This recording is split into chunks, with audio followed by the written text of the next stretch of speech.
Hey guys, welcome back to our YouTube channel. तो आप UK lottery visa के लिए अप्लाई कर सकते हो, जिसकी लास्ट डेट 24 है। उससे पहले पहले आप अप्लाई कर लो। आपको ऑफिशियल साइट पे आ जाना है, उसके बाद बैलेट पे ओपन करना है, जो मैं नीचे आपको कमेंट सेक्शन में लिंक दे दूंगा।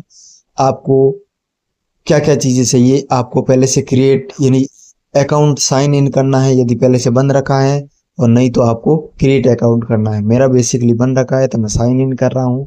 उसके बाद आपको यहाँ पर साइन इन के लिए कौन सा डॉक्यूमेंट यूज कर रहे हो, तो मैं पासपोर्ट यूज कर रहा हूँ। उसके बाद कंटिन्यू कर लूंगा। जैसे ही कंटिन्यू करोगे आपके सामने एक नया पेज ओपन हो जाएगा। तो यहाँ पर आपको फिल करना है अपने पासपोर्ट नंबर, जो पासपोर्ट पे नंबर है। उसके बाद यहाँ पर आपको डेट ऑफ बर्थ फिल करके आपको फिर आगे बढ़ना होगा। यहाँ पर अपना पासपोर्ट नंबर के बाद डेट ऑफ बर्थ फिल करनी है, और उसके बाद आपको आगे कंटिन्यू कर लेना है। कंटिन्यू करोगे आपके सामने एक नया पेज ओपन हो जाएगा, जहाँ पर आपका जीमेल आ जाएगा।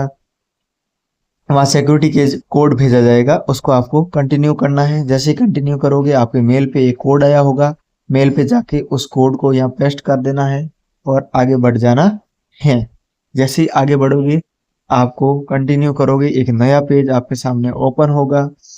उस नए पेज को जैसे ही ओपन करोगे आपको और क्या डिटेल फिल करनी उस पर जाना है। यहाँ पर आपको स्टार्ट एप्लीकेशन पे शुरू करना वापस वो बैक जाके, पहला क्योंकि क्वेश्चन ये बहुत है सारे कि लोग कौन से ईमेल वो एड्रेस पे अप्लाई वो करके आपको साइन इन कांटेक्ट कर करके सकते छोड़ हैं। देते हैं। मतलब फिर यहाँ अगर पर आपका आपको सक्सेसफुल या अपना अनसक्सेसफुल आया तो रिजल्ट कौन से आपको ईमेल अपने आईडी पे जीमेल के वो लिए पूछा भेजे। जाएगा, तो आप सो जो यहाँ जीमेल पे आप यहाँ पे होंगे। सो मैसेज क्लिक भेजा एंड जाएगा फिर उसको है क्लिक करना है। उसके डिक्लेरेशन। बाद कंटिन्यू सो कर इस लेना है। क्वेश्चन को भी अच्छे से सेकंड में पढ़ आपको लीजिए और यहाँ पे प्रिपरेशन है के कि बारे में आप पूछा, कंफर्म करते डिक्लेरेशन के हो बारे कि में, तो आप वहां पर आपको 18 डिक्लेरेशन कर प्लस लेना हो। है कि हाँ मैं सो 18 क्लिक से एंड कंटिन्यू। अबव हूँ। फर्स्ट फोटो वाला लेना है क्लिक या करके फिर स्कैन कंटिन्यू करना कर है लेना है। अपने उसके डॉक्यूमेंट बाद को आपको जो कि अपने क्लियर एविडेंस होना अपलोड करने चाहिए हैं, एंड जिसमें इजी टू आपको रीड। स्कैन किया हुआ या एंड फोटो सेकेंड खींचा हुआ है होना चाहिए। आपका उसकी जो साइज फाइल 6 MB साइज से है कम वो होनी 6 चाहिए, MB के जेपीजी अंडर फॉर्मेट या हो। पीडीएफ थर्ड फॉर्मेट में उसका फॉर्मेट होनी जो चाहिए, और टेक्स्ट उसका नाम जेपीजी शॉर्ट पीएनजी होना और चाहिए। पीडीएफ फॉर्मेट जैसे में हो। पासवर्ड एंड या फोर्थ जो अपना आपका नाम लिख के पासपोर्ट होगा पासवर्ड लिख लो। उसका ये नेम शॉर्ट में एक होना सिंपल चाहिए। नेम ये दीजिएगा। आप डिटेल फॉर पढ़ने के बाद एग्जाम्पल आपको जैसे क्या कर पासपोर्ट लेना है, अप्रैल 2020। इस नीचे कंटिन्यू पे क्लिक कर लेना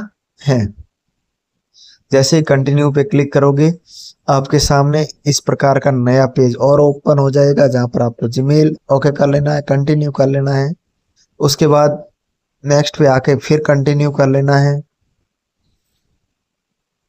आप चेंज करना चाहते हो जीमेल तो भी कर सकते हो, अदरवाइज आपको कंटिन्यू पे क्लिक कर लेना है। जैसे ही कंटिन्यू करोगे यहाँ आपकी डिक्लेरेशन एक बार कंप्लीट नहीं हुई, तो डिक्लेरेशन को वापस कंप्लीट कर लेते हैं हम कि हाँ मैं 18 से अबव हूँ, और इस पे क्लिक करके आपको कंटिन्यू कर लेना है। हाँ, नीचे आपको कंटिन्यू का ऑप्शन देता है, वहाँ कंटिन्यू कर लेना है। फिर एक और नई डिटेल फिल करनी होगी। देखो अब एविडेंस अपलोड करना है यहाँ पर, तो आपको अपना पासवर्ड अपलोड करना है, एविडेंस पे आ जाना है। जैसे इस पे क्लिक करोगे आपको एक नया इंटरफेक्स देखने को मिल जाएगा, जिसमें आपके एविडेंस को अपलोड करने का ऑप्शन होगा। यहाँ पर आपको कंटिन्यू कर लेना है, और ये डिटेल अच्छे से देख लेनी है, ये चीजें होनी चाहिए। ठीक है, अच्छे से फोटो क्लीन होना चाहिए, 6 MB से कम का होना चाहिए, जेपीजी या पीएनबी या पीडीएफ फॉर्मेट में होना चाहिए, नेम शॉर्ट होना चाहिए।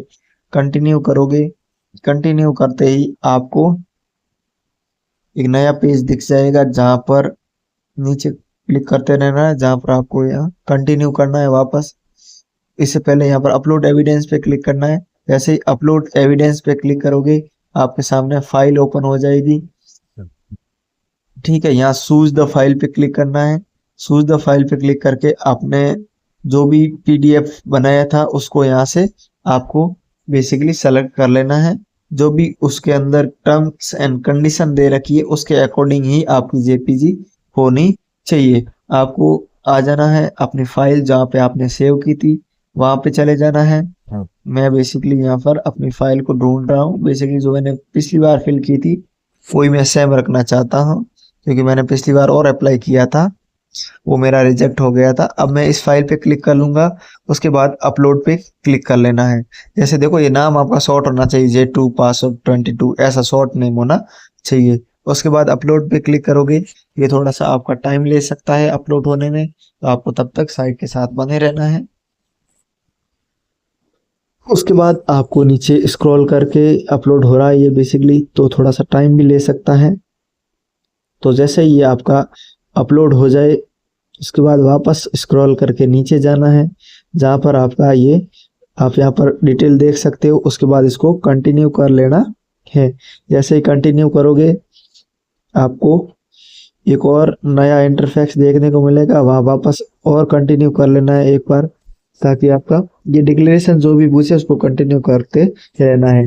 आगे बढ़ते हैं। आगे आपको एक और फॉर्मेट दिखेगा, जहाँ पर इस प्रकार एविडेंस अपलोडेड का ऑप्शन दिखेगा कि हाँ आपका अपलोड हो चुका है, कॉपी सही है।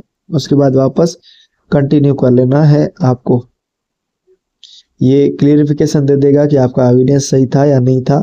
उसके बाद आपको वापस और स्क्रॉल करके नीचे आओगे तो यहाँ पर देख सकते हो फर्स्ट कंप्लीट हो गई, सेकंड भी कंप्लीट, थर्ड भी कंप्लीट और फोर्थ अब सबमिट रहा है। तो यहाँ आपको अपना फॉर्म सबमिट कर लेना है। जैसे ही सबमिट करोगे आपका फॉर्म सक्सेसफुली सबमिट हो जाएगा और उसके बाद आपको नया वापस साइट पे ला देगा, जहाँ पर आप नया फॉर्म अपलोड कर सकते हो। तो यहाँ पर कंफर्म एंड सबमिट कर लेना है। ये आपका लास्ट सबमिट होगा। उसके बाद ये फॉर्म आपका पूर्ण रूप से सबमिट हो चुका है। यहाँ पर एक्सप्रेस ऑफ सबमिटेशन भी आ गया, यानी कि आपका फॉर्म सबमिट हो चुका है। अब वापस कंटिन्यू पे क्लिक कर लेना है। जैसे ही कंटिन्यू पे क्लिक करोगे आपका फॉर्म्स फाइनली सबमिट हो गया है। अभी आप और किसी का फिल करना चाहते हो तो यहाँ आपको फिर से टाइम दे दिया जाएगा। उस टाइम के अकॉर्डिंग आपको वेट करना है और वापस उसी साइट पे आना है।